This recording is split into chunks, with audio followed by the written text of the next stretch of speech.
हे बघा रस किती छान आलेला आहे, बिलकुल मऊसूत झालेला आहे, क्रीमी दिसत आहे, एकसारखा झालेला आहे। असा हा परफेक्ट रस बनवण्यासाठी मी तुम्हाला काही टिप्स पण सांगणार आहे, त्यामुळे हा व्हिडिओ पूर्ण बघा।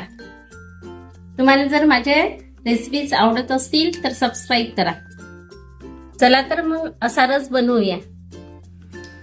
नमस्कार, त्रिगुणास किचन मध्ये आपण आज आंब्याचा रस कसा बनवायचा ते पाहणार आहोत। त्यासाठी मी आंबे निवडले। आंबे एकदम अतिशय चांगले आहेत, सगळ्याच बाजूने पिवळे आहेत, असेच निवडायचे, त्यामुळे रस छान होतो। रस करायच्या आधी आंबे अर्धा तास तरी पाण्यात ठेवायचे।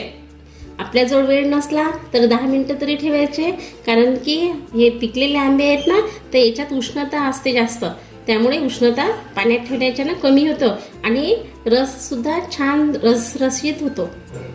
आता हे आंबे मी छान धुवून घेतले आणि आता स्वच्छ कपड्याने पुसून घेते।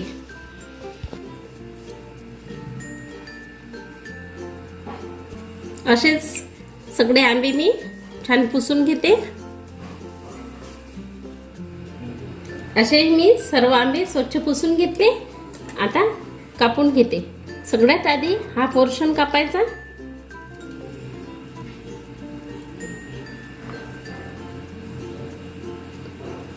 आणि छान फोडी करून घेते मी आंब्याच्या।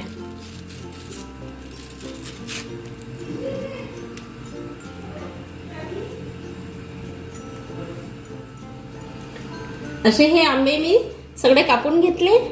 आता आपण रस करणार आहोत, तर यासाठी मी ही चाळणी घेतली।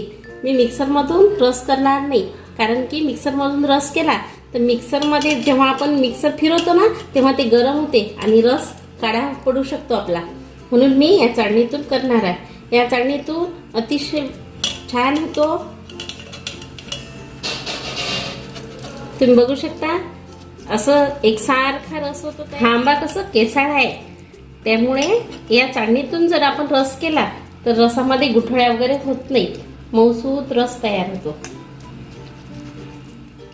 असेच मी कच्च्या कैरीचे बरेच व्हिडिओ टाकलेले आहेत, जसे काही लोणचं झटपट होणारं, कैरीचं पण, शरबत, लुंजी असे टाकलेले आहे, तुम्ही जाऊन बघू शकता।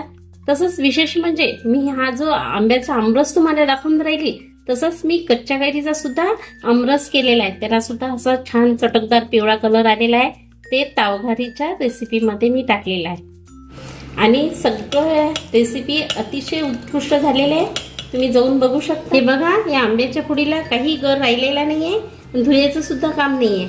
अशा सगळ्या फोडीचा मी गर काढून घेते। या कोडीला सुद्धा, याला कोड म्हणते, कोणी गुठळी म्हणते, याला सुद्धा काहीच राहिलेला नाहीये गर।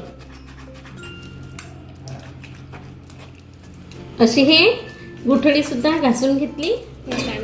ही जी गुठळी आहे ती मी रसात टाकणार आहे, कारण की संध्याकाळपर्यंत सुद्धा रस राहिला तरी काळा पडणार नाही।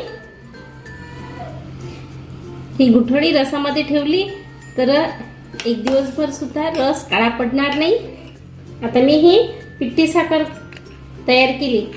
आंबा जर जास्त आंबट असला तर जास्त साखर टाकायची, कमी आंबट असला तर कमी टाकायची, ते आपापल्या आवडीनुसार।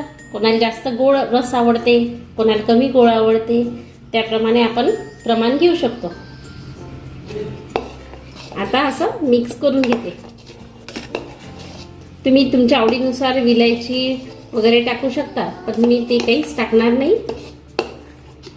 हे तुम्ही बघू शकता, चाळणी मध्ये केला रस तसा मऊसूत झाला, छान झालेला आहे।